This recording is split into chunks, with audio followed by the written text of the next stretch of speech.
ನಿಮಗೆ ಬೇಕಾಗಿರೋ ಜಾತಿ ಮತ್ತು ಆದಾಯ ಪ್ರಮಾಣ ಪತ್ರಗಳನ್ನು ನೀವು ನಿಮ್ಮ ಮನೆಯಲ್ಲಿಯೇ ಕುಳಿತುಕೊಂಡ್ಬಿಟ್ಟು ಮೊಬೈಲಲ್ಲಾದರೂ ಆಗಿರ್ಬೋದು ಅಥವಾ ನಿಮ್ಮ ಕಂಪ್ಯೂಟರ್ನಲ್ಲಾದರೂ ಆಗಿರ್ಬೋದು ಜಾತಿ ಆದಾಯ ಪ್ರಮಾಣ ಪತ್ರಗಳನ್ನು ಅರ್ಜಿ ಸಲ್ಲಿಸೋದು ಹೇಗೆ, ನಂತರ ಬೇಕಾಗಿರೋ ದಾಖಲೆಗಳು ಏನು, ಪೇಮೆಂಟ್ ಎಷ್ಟು ಅನ್ನೋದ್ರ ಬಗ್ಗೆ ಒಂದು ಸಂಪೂರ್ಣವಾದಂಥ ಮಾಹಿತಿಗಳನ್ನು ಈ ಒಂದು ವಿಡಿಯೋದಲ್ಲಿ ತಿಳಿಸ್ಕೊಡ್ತಾ ಇದ್ದೇನೆ.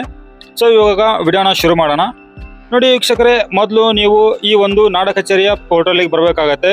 ಹೊಸ ವಿನಂತಿ ಮೇಲೆ ಕ್ಲಿಕ್ ಮಾಡಿ ಜಾತಿ ಆದಾಯ ಪ್ರಮಾಣ ಪತ್ರಗಳಂತೇಳಿ ಇರುತ್ತೆ, ಅದನ್ನು ಕ್ಲಿಕ್ ಮಾಡ್ಕೊಳ್ಳಿ. ಇಲ್ಲಿ ನಿಮಗೆ ಬೇಕಾಗಿರೋ ದಾಖಲೆಗಳು ಆಧಾರ್ ಕಾರ್ಡ್, ರೇಷನ್ ಕಾರ್ಡು, ಮತ್ತು ಟಿ ಸಿ ಇದ್ರೆ ಟಿ ಸಿ, ಮಾರ್ಕ್ಸ್ ಕಾರ್ಡ್ ಇದ್ರೆ ಮಾರ್ಕ್ಸ್ ಕಾರ್ಡು, ನಂತರ ಶಾಲೆ ದೃಢೀಕರಣ, ಇಷ್ಟೆಲ್ಲ ದಾಖಲೆಗಳನ್ನು ನೀವು ರೆಡಿಯಾಗಿ ಇಟ್ಕೊಂಡ್ಬಿಟ್ಟು ಇಲ್ಲಿ ನಿಮ್ಮ ರೇಷನ್ ಕಾರ್ಡ್ ಇದ್ರೆ ರೇಷನ್ ಕಾರ್ಡ್ ನಂಬರನ್ನು ಹಾಕಿಬಿಟ್ಟು ಮುಂದುವರಿಸು ಮೇಲೆ ಕ್ಲಿಕ್ ಮಾಡ್ಕೊಳ್ಳಿ. ಇಲ್ಲಿ ನಿಮ್ಮ ಕ್ಯಾಂಡಿಡೇಟ್ನ ಹೆಸರು ಸೆಲೆಕ್ಟ್ ಮಾಡ್ಕೊಂಡ್ಬಿಟ್ಟು ಶೋಧಿಸಿ ಮೇಲೆ ಕ್ಲಿಕ್ ಮಾಡ್ಕೊಳ್ಳಿ. ಇದರ ನಂತರ ಇಲ್ಲಿ ನಿಮ್ಮ ಡೀಟೇಲ್ಗಳು ಪೂರ್ತಿಯಾಗಿ ಬಂದಿರೋದಿಲ್ಲ. ಇಲ್ಲಿ ನೀವು ಈ ಒಂದು ಫಾರ್ಮನ್ನು ಫಿಲಪ್ ಮಾಡಬೇಕಾಗತ್ತೆ. ಇಲ್ಲಿ ನಿಮ್ಮ ತಂದೆ ಹೆಸರನ್ನು ಹಾಕಬೇಕಾಗತ್ತೆ, ಇಲ್ಲಿ ತಾಯಿ ಹೆಸರನ್ನು ಹಾಕಬೇಕಾಗತ್ತೆ. ಇಲ್ಲಿ ನಿಮ್ಮ ಊರು, ತಾಲೂಕು, ಜಿಲ್ಲೆಯನ್ನು ಸೆಲೆಕ್ಟ್ ಮಾಡಿ ನಿಮ್ಮ ಪಿನ್ ಕೋಡನ್ನು ಹಾಕಿ ಇಲ್ಲಿ ಮೊಬೈಲ್ ನಂಬರನ್ನು ಕೊಡಬೇಕಾಗತ್ತೆ. ಇಲ್ಲಿ ಕೊಟ್ಟಿರೋ ಮೊಬೈಲ್ ನಂಬರಿಗೆ OTP ಬರುತ್ತೆ. ಸೊ ಆ OTPಯನ್ನು ನೀವು ಇಲ್ಲಿ ಹಾಕಬೇಕಾಗತ್ತೆ. ಇಲ್ಲಿ ನೋಡಿ ಬಂದಿರುವಂಥ OTPಯನ್ನು ಹಾಕ್ತಾ ಇದ್ದೇನೆ. ಹಾಕಿದ ನಂತರ ವ್ಯಾಲಿಡೇಟ್ ಮೇಲೆ ಕ್ಲಿಕ್ ಮಾಡಿದ್ದೇನೆ. ಇವಾಗ ಸಕ್ಸಸ್ಫುಲ್ ಆಗಿದೆ. ನಂತರ ನೀವು ಇಲ್ಲಿ ಒಂದು ಇಮೇಲ್ ಐಡಿಯನ್ನು ಕೊಡಬೇಕಾಗತ್ತೆ. ಜಿಮೇಲ್ ಐಡಿ ನಿಮ್ದು ಯಾವುದೇ ಇರ್ಬೋದು, ಆ ಒಂದು ಜಿಮೇಲ್ ಐಡಿಯನ್ನು ನೀವು ಇಲ್ಲಿ ಕೊಡಬೇಕಾಗತ್ತೆ. ಇಲ್ಲಿ ಜಿಮೇಲ್ ಐಡಿಗೂ ಕೂಡ ಒಂದು OTP ಬರುತ್ತೆ. ಸೊ ಇಲ್ಲಿ ಪ್ರತಿಯೊಂದು ಸ್ಟೆಪ್ಪಲ್ಲಿ ವೆರಿಫಿಕೇಶನ್ ಇರುತ್ತೆ. ಇದನ್ನು ಕೂಡ OTP ಕಳಿಸಿ. ನೀವು ಕೊಟ್ಟಿರುವಂಥ ಒಂದು ಮೇಲ್ ಐಡಿಗೆ OTP ಬರುತ್ತೆ. ಆ OTPಯನ್ನು ನೀವು ಇಲ್ಲಿ ಹಾಕಬೇಕಾಗತ್ತೆ. ನೋಡಿ ಬಂದಿರುವಂಥ OTPಯನ್ನು ಹಾಕಿಬಿಟ್ಟು ಪರಿಶೀಲನೆ ಮೇಲೆ ಕ್ಲಿಕ್ ಮಾಡ್ತಾ ಇದ್ದೇನೆ. ಇಲ್ಲಿ ನಿಮ್ಮ ಡಿಜಿ ಲಾಕರ್ನಲ್ಲಿ ಸೇವ್ ಮಾಡ್ಕೋಬೇಕಾ ಅಂತ ಕೇಳ್ತಾ ಇದೆ. ಎಸ್ ಅಂತ ಹೇಳ್ಕೊಡಿ. ಇಲ್ಲಿ ಇನ್ ಪರ್ಸನ್ ಅಂತೇಳಿ ಸೆಲೆಕ್ಟ್ ಮಾಡ್ಕೊಳ್ಳಿ. ಇದರ ನಂತರ ಮುಂದುವರಿಸಿ ಮೇಲೆ ಕ್ಲಿಕ್ ಮಾಡ್ಕೊಳ್ಳಿ. ಇಷ್ಟಾದ ನಂತರ ಇಲ್ಲಿ ನಿಮ್ಮ ಪ್ರವರ್ಗ ಯಾವುದು ಅಂತ ಅನ್ನೋದನ್ನು ಸೆಲೆಕ್ಟ್ ಮಾಡ್ಕೊಳ್ಳಿ. ನಂತರ ಜಾತಿ ಸೆಲೆಕ್ಟ್ ಮಾಡಿದ ನಂತರ ನಿಮ್ಮ ವಾರ್ಷಿಕ ಆದಾಯ ಎಷ್ಟು ಅನ್ನೋದನ್ನು ಹಾಕಿಬಿಟ್ಟು ಇಲ್ಲಿ ಯಾವ ಒಂದು ಉದ್ದೇಶಕ್ಕಾಗಿ ನೀವು ಹಾಕ್ತಾ ಇದ್ದೀರಾ ಅರ್ಜಿಯನ್ನು ಅನ್ನೋದನ್ನು ಸೆಲೆಕ್ಟ್ ಮಾಡಿಕೊಂಡು ನಿಮ್ಮ ಎಲ್ಲ ದಾಖಲೆಗಳನ್ನು ರೆಡಿಯಾಗಿ ಇಟ್ಕೊಳ್ಬೇಕಾಗತ್ತೆ. ಇಲ್ಲಿ ಫೋಟೋನ ಅಪ್ಲೋಡ್ ಮಾಡಿ.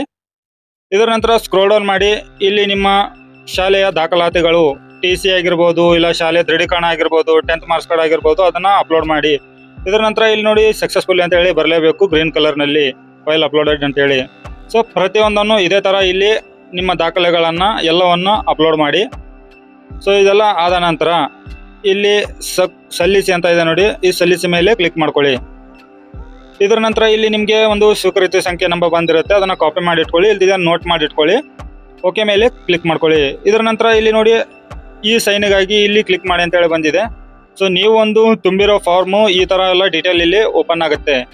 ಸೊ ಇಲ್ಲಿ ಕಾಣ್ತಾ ಇರುವಂಥ ಈ ಸೈನ್ ಅಂತ ಇದೆ ನೋಡಿ, ಅದ್ರ ಮೇಲೆ ಕ್ಲಿಕ್ ಮಾಡ್ಕೊಳ್ಳಿ. ಇಲ್ಲಿ ಕೆಲವೊಂದು ಸತಿ ಸರ್ವರ್ ಸ್ಲೋ ಇರುತ್ತೆ. ಸೊ ನಿಮ್ಮ ಒಂದು ಹಸ್ತಾಕ್ಷರ ವೆಬ್ಸೈಟಿಗೆ ಇದು ಬಂದಿರುತ್ತೆ. ಇಲ್ಲಿ ನಿಮ್ಮ ಒಂದು ಆಧಾರ್ ಕಾರ್ಡ್ ನಂಬರನ್ನು ಹಾಕಿಬಿಟ್ಟು ಸೆಂಡ್ OTP ಮೇಲೆ ಕ್ಲಿಕ್ ಮಾಡ್ಕೊಳ್ಳಿ. ಸೊ ನೀವು ಕೊಟ್ಟಿರುವಂಥ ಒಂದು ಆಧಾರ್ ಕಾರ್ಡಿಗೆ ಲಿಂಕ್ ಇರುವಂಥ ಮೊಬೈಲ್ ನಂಬರಿಗೆ OTP ಹೋಗಿರುತ್ತೆ. ನಿಮ್ಮ ಆಧಾರ್ ಕಾರ್ಡ್ ನಂಬರ್ ಹಾಕಿದ ನಂತರ ಆ ಒಂದು OTPಯನ್ನು ನೀವು ಇಲ್ಲಿ ಹಾಕಬೇಕಾಗತ್ತೆ. ಸೊ ನೋಡಿ OTP ಹಾಕಿಬಿಟ್ಟು ಸಬ್ಮಿಟ್ ಮಾಡ್ತಾ ಇದ್ದೀನಿ. ಇಲ್ಲಿ ಇವಾಗ ನಮ್ಮ ಒಂದು ವ್ಯಾಲಿಡೇಷನು ಸಕ್ಸಸ್ಫುಲ್ ಆಗಿದೆ. ಹಣ ಪಾವತಿಸಲು ಮುಂದುವರಿಸಿ ಮೇಲೆ ಕ್ಲಿಕ್ ಮಾಡ್ಕೋಬೇಕಾಗತ್ತೆ. ಇಲ್ಲಿ ನಿಮ್ಮ ಒಂದು ಸ್ವೀಕೃತಿ ಸಂಖ್ಯೆ ಇರುತ್ತೆ, 40 ರೂಪಾಯಿ ಫೀಸನ್ನು ನೀವು ಕಟ್ಟಬೇಕಾಗುತ್ತೆ. ಇಲ್ಲಿ ಕನ್ಸೆಂಟ್ ಇದೆ, ಅದನ್ನು ಕ್ಲಿಕ್ ಮಾಡಿಬಿಟ್ಟು ಫೋನ್ಪೇ ಇಂದಾದರೂ ಮಾಡಿ, iWallet ಇಂದಾದರೂ ನೀವು ಪೇಮೆಂಟ್ ಮಾಡ್ಬೋದು. ಇಲ್ಲಿ ನಿಮ್ಮ ಯೂಸರ್ ನೇಮು, ಪಾಸ್ವರ್ಡನ್ನು ಹಾಕಿ ಕ್ಯಾಪ್ಚನ ಹಾಕಿದರೆ ಸಾಕು. ಇಲ್ಲಿ login and proceed to pay ಅಂತ ಇದೆ ನೋಡಿ, ಇದ್ರ ಮೇಲೆ ಕ್ಲಿಕ್ ಮಾಡ್ಕೊಳ್ಳಿ.